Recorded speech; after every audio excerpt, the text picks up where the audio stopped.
Nous sommes le 24 février 2022 à 5h30 heure locale. Le président Vladimir Poutine annonce en direct à des millions de personnes à travers le monde une opération militaire spéciale visant à dénazifier l'Ukraine. Cela fait maintenant des mois que la Russie entasse des centaines de milliers de troupes le long de la frontière ukrainienne.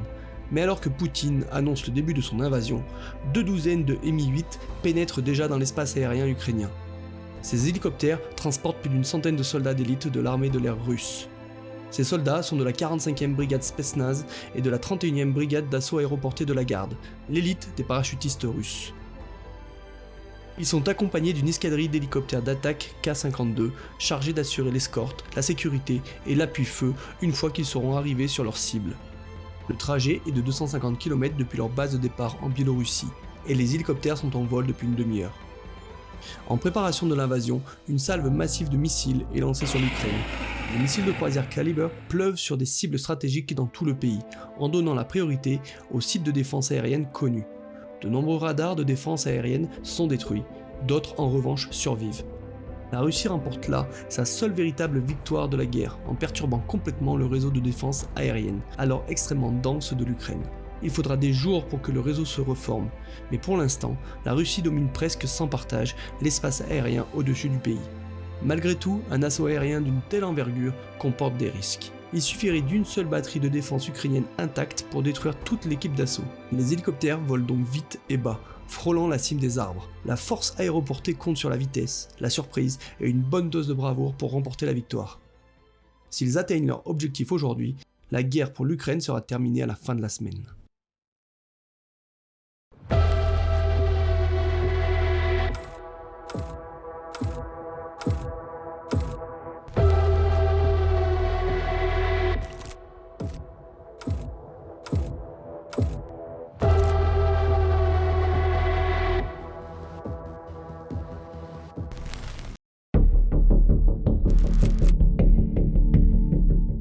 L'aéroport d'Hostomel, également connu sous le nom d'aéroport Antonov, situé dans une banlieue proche de Kiev, à 10 km au nord-ouest de la capitale ukrainienne, permettra à la Russie d'acheminer des milliers de soldats jusqu'à la porte de Kiev pour décapiter rapidement le gouvernement du président Zelensky, pendant que le reste des troupes lance de multiples assauts simultanément sur tous les fronts. Alors que les hélicoptères pénètrent profondément en Ukraine, les planificateurs de la mission ont commis une erreur fatale. Les troupes russes ne sont pas aussi bien équipées que leurs homologues occidentales. Par exemple, ces aviateurs et parachutistes d'élite ne disposent pas d'un équipement de vision nocturne suffisant pour entreprendre cette opération de nuit, augmentant ainsi le risque. L'assaut commence donc juste avant le lever du soleil. Pendant que les Mi-8 arrivent depuis la frontière russe, les K-52, eux, arrivent depuis la Biélorussie. Les Ukrainiens ont été pris par surprise, malgré les avertissements de la CIA qui annonçait une invasion imminente depuis plusieurs mois déjà. Par conséquent, l'aéroport n'est gardé que par quelques soldats ukrainiens équipés d'armes légères, en dessous du calibre 50, et de simples mortiers. La plupart sont des conscrits n'ayant jamais vu le combat et l'enfer que cela représente. De plus, des traites ont déjà révélé l'emplacement de ces défenses au service secret russe, et alors que l'assaut se rapproche de l'aérodrome, les K-52 prennent la tête des opérations et commencent leur attaque sur les défenses ukrainiennes. Mais cette attaque matinale permet aux défenseurs ukrainiens et aux civils de bien voir les hélicoptères qui s'approchent, et lorsque ceux-ci survolent la rivière Dnipro, ils ne sont plus masqués par les arbres ou les bâtiments, ce qui permet aux troupes ukrainiennes d'avoir une ligne de tir claire sur la formation. Pris à découvert, sans aucun moyen de se défendre, les hélicoptères sont immédiatement pris sous le feu de mitrailleuses lourdes ainsi que d'armes de petit calibre. L'un des Mi-8 est pris sous un feu nourri, les balles criblant le ventre de l'appareil et le cockpit. Quelques secondes plus tard, il tombe du ciel et s'écrase sur la rive la plus éloignée. Un hélicoptère d'attaque K-52 tente de supprimer les défenseurs ennemis et déclenche un barrage de roquettes sur une position de mitrailleuse lourde. Cependant, alors qu'il s'éloigne, un soldat utilisant un Manpan Stinger tiré à l'épaule lâche le missile qui frappe de plein fouet le Ka-52 et le fait exploser. Selon le ministère de la Défense ukrainien, 6 à 7 hélicoptères, dont 2 Ka-52, sont abattus lors de ce premier assaut par des tirs de petit calibre, des missiles anti-air et un MiG-29 de l'armée ukrainienne. Cependant, l'attaque se poursuit sans relâche et les 2 douzaines d'hélicoptères essuient des tirs défensifs sporadiques. Chaque hélicoptère d'attaque sait exactement quelle cible atteindre et se déplace rapidement pour neutraliser les mitrailleuses lourdes et les emplacements des troupes à l'aide de canons et de roquettes. Les défenseurs ukrainiens qui occupent ces positions sont complètement surpris par la rapidité de l'attaque et n'ont aucune chance. Toutes les positions défensives ne sont pas surprises de la sorte, et bientôt le bruit des hélicoptères et des explosions met les troupes de la garnison en action. Il ne s'agit cependant pas de soldats de l'armée régulière, ces hommes sont pour la plupart des réservistes ou des membres de la garde nationale qui ne s'attendaient pas à subir le poids d'une attaque menée par les troupes d'élite russes. Ils sont d'abord débordés mais se ressaisissent vite, et les attaquants sont bientôt soumis à un feu nourri venant du sol. Les Ka-52 continuent de survoler l'aérodrome et lancent une nouvelle volée de roquettes qui s'abattent sur les défenseurs. Au loin, le bruit des Mi-8 en approche se fait entendre, et les défenseurs ukrainiens réalisent qu'ils sont sur le point d'être submergés. Serhiy Falatiuk, un jeune membre de la garde nationale de 25 ans, refuse de s'enfuir et porte son 9K-38 Igla à l'épaule, alignant un tir sur un Ka-52 en approche. Le missile touche au but et envoie l'hélicoptère en chute libre. Les Russes savent maintenant. Les Ukrainiens n'abandonneront pas cet aérodrome si facilement, et contrairement à leurs renseignements, la résistance et les tirs venant du sol ne seront ni légers ni sporadiques.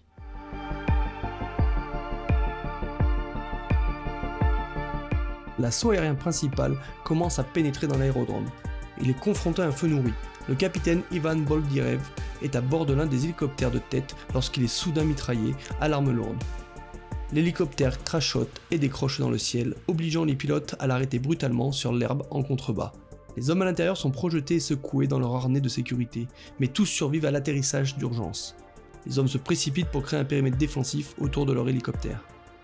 Le chef d'escouade se coordonne ensuite avec les commandants d'unité pour étendre le périmètre aux bâtiments voisins. Ils sont entourés d'Ukrainiens, mais les réservistes et les appelés qui constituent la garnison de défense ne font pas le poids face aux hélicoptères d'attaque et aux parachutistes d'élite.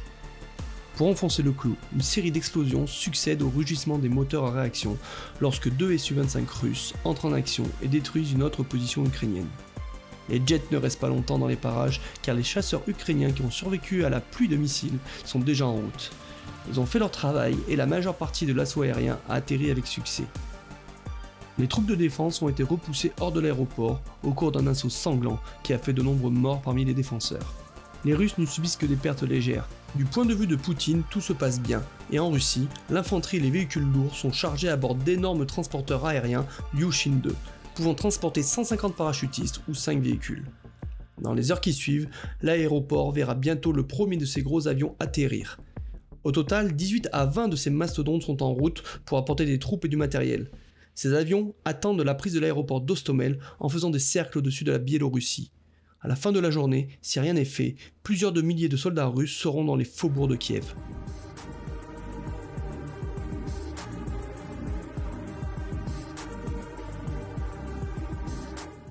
Étrangement, le périmètre est calme pendant un court moment. Le fameux calme avant la tempête. Une équipe de journalistes américains de CNN couvre l'assaut aérien à quelques mètres des Russes.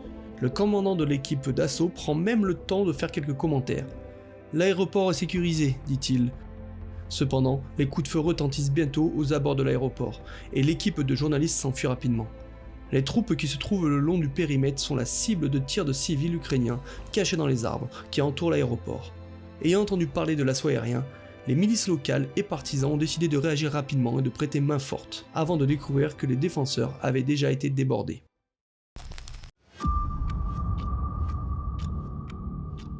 Les renforts se formalisent enfin, car le 3e régiment des forces spéciales, une unité d'élite des forces d'opération ukrainiennes, se prépare rapidement à contre-attaquer. Ce régiment est équipé et entraîné selon les normes OTAN, ayant appris directement des instructeurs américains, britanniques et français. Et ils ont forgé leur expérience depuis 2014 dans la guerre du Donbass. Ils savent qu'ils doivent agir rapidement. Une fois que le premier avion de transport aura atterri, leurs efforts seront trop faibles et trop tardifs. Le général ukrainien Valery Zaloujny s'en rend également compte et charge immédiatement une unité d'artillerie voisine de commencer à bombarder l'aéroport. Dans le même temps, il envoie rapidement la 72e brigade mécanisée dans une contre-attaque sur l'aéroport. Les défenseurs russes sont bientôt à nouveau sous un feu nourri, cette fois par une contre-attaque bien organisée impliquant des troupes régulières et des forces spéciales ukrainiennes. Ces derniers opèrent sous le couvert de l'artillerie et de 2 pilotes de Su-24M menant des attaques sur l'aéroport. Malgré tout, les Russes parviennent à repousser temporairement l'attaque avec des armes anti-chars portables qui détruisent les véhicules blindés de la 72e brigade. Les lance-grenades automatiques font également des ravages parmi les troupes attaquantes. Le périmètre défensif s'effondre par endroits et les Russes sont contraints de se replier pour consolider leur position. Mais ils tiennent encore l'aéroport. L'heure de l'arrivée du premier Ilyushin approche. Tout ce que les Russes ont à faire, c'est de tenir suffisamment longtemps pour qu'ils puissent atterrir en toute sécurité. Les forces ukrainiennes se heurtent à une résistance extrêmement forte et, faute d'un bon repérage des positions ennemies, l'artillerie s'avère inefficace. Le temps leur est compté et ils le savent. La 4e brigade de réaction rapide de la garde nationale ukrainienne a été rassemblée et envoyée dans ces véhicules blindés. Se dirigeant à toute vitesse vers l'aéroport, 1 heure plus tard, ils entrent en action, mettant tout leur poids dans la bataille. Les parachutistes russes disposent de peu d'équipements lourds pour contrer cette menace blindée et comptent sur la couverture aérienne pour faire face aux chars lourds et aux VCI de la 4e brigade de réaction rapide. Les hélicoptères d'attaque et une paire de bombardiers russes, presque à court de missiles anti-chars, sont tout ce qui sépare les défenseurs russes de l'anéantissement. Ils infligent de lourdes pertes. La couverture aérienne ne peut cependant pas rester en place indéfiniment, car les avions sont rapidement à court de carburant et de munitions. Pour ne rien arranger, l'armée de l'air ukrainienne se démène pour surmonter le choc de l'attaque et les effets des frappes de missiles contre ses aérodromes et ses hangars. Un MiG-29 se dirige à toute allure vers l'aéroport et menace de mort tout hélicoptère ou bombardier russe encore présent dans la région. Contraints de battre en retraite, les parachutistes sont désormais livrés à eux-mêmes. Le périmètre de défense des para-russes s'est encore rétréci. Le commandant de l'assaut aéroporté doit prendre une décision fatidique. Il ne peut pas garantir la sécurité pour l'atterrissage des avions. Sachant que cela pourrait signifier sa perte et celle de ses hommes, il transmet l'information par communication satellite au quartier général. Les Ilyushin font demi-tour et repartent vers la Russie. Les défenseurs ukrainiens ne se doutent pas qu'ils viennent de gagner une bataille qui va changer le cours de la guerre. Néanmoins, les combats sont loin d'être terminés. La Légion internationale géorgienne, qui combat en Ukraine depuis 2014 et a été officiellement intégrée aux forces armées ukrainiennes en 2016, se précipite maintenant pour renforcer l'attaque sur l'aéroport. Un nouvel assaut s'abat sur les Russes. Ils n'ont plus de missiles anti-chars et manquent dangereusement de munitions. Ceux-ci réalisent qu'ils sont sur le point d'être débordés. Il n'y a qu'un seul moyen d'éviter un désastre encore plus grand, et c'est de se retirer en sécurité dans les bois au nord de l'aérodrome. Alors que le soleil commence à se coucher, les parachutistes reçoivent l'ordre de se replier. Les hommes se lancent dans une course effrénée vers la sécurité de la forêt. Le combat est si intense qu'à l'extérieur de l'aéroport, à court de munitions, le commandant de la légion géorgienne, Mamuka Mamulashvili, saute dans un véhicule civil et poursuit les parachutistes qui battent en retraite. Déjà, des mythes et des légendes urbaines naissent. À la tombée de la nuit, l'aéroport se calme enfin, mais la bataille pour le cœur de l'Ukraine n'est pas terminée. Poutine veut son aéroport coûte que coûte. Au nord de l'aéroport, une gigantesque poussée blindée russe en provenance de Biélorussie s'est heurtée à une résistance inattendue à Ivankiv, un point de passage clé de la rivière tenue par les Ukrainiens. En infériorité numérique, les Ukrainiens sont contraints de détruire le pont, mais de nombreux chars et VCI ont déjà traversé la rivière. Bien qu'en sous-effectif, ils reçoivent l'ordre de se rendre immédiatement à l'aéroport Antonov. La colonne de véhicules blindés est attaquée par les forces spéciales ukrainiennes et les partisans, qui tentent plusieurs embuscades sur la route. Néanmoins, les véhicules passent au travers, sachant que leur victoire réside dans la prise et la tenue de l'aérodrome.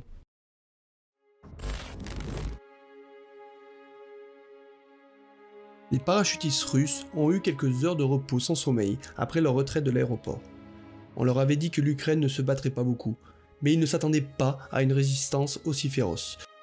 Le bruit des véhicules amis qui s'approchent leur remonte le moral. Remis en état et rééquipés, les Russes organisent un dernier assaut sur l'aéroport.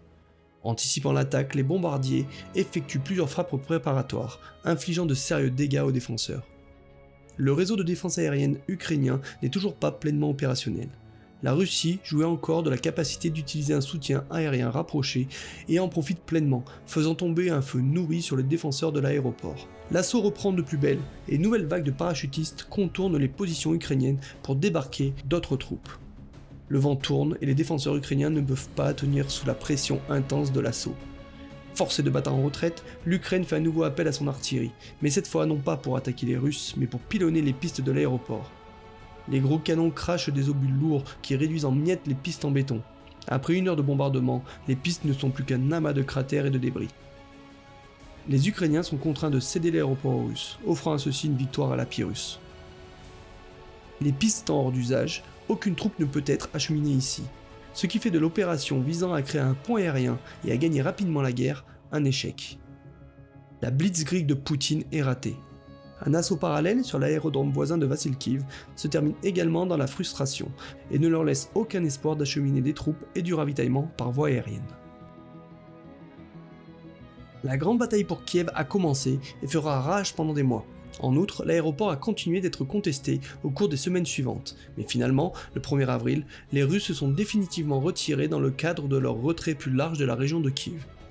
Cette bataille a eu pour conséquence de montrer que la Russie n'avait pas atteint son objectif, l'aéroport étant devenu inutilisable en raison de la résistance des Ukrainiens. Il s'agirait alors de l'un des nombreux facteurs qui ont contribué à ce que l'invasion russe se prolonge et ne se termine pas en quelques jours. Cela illustre également l'échec opérationnel de la Russie et la manière dont elle a surestimé ses capacités opérationnelles. Le manque de coordination, d'équipement et de soutien a contribué à la décimation des unités impliquées dans le premier assaut. Au contraire, cette résistance ukrainienne et cette victoire habilement utilisée par Zelensky a contribué à soutenir le moral de la nation. Cette bataille de l'aéroport d'Hostomel restera dans les livres d'histoire et fera partie du roman national ukrainien. Merci à tous d'avoir regardé cet épisode de Untold Savoir et Comprendre.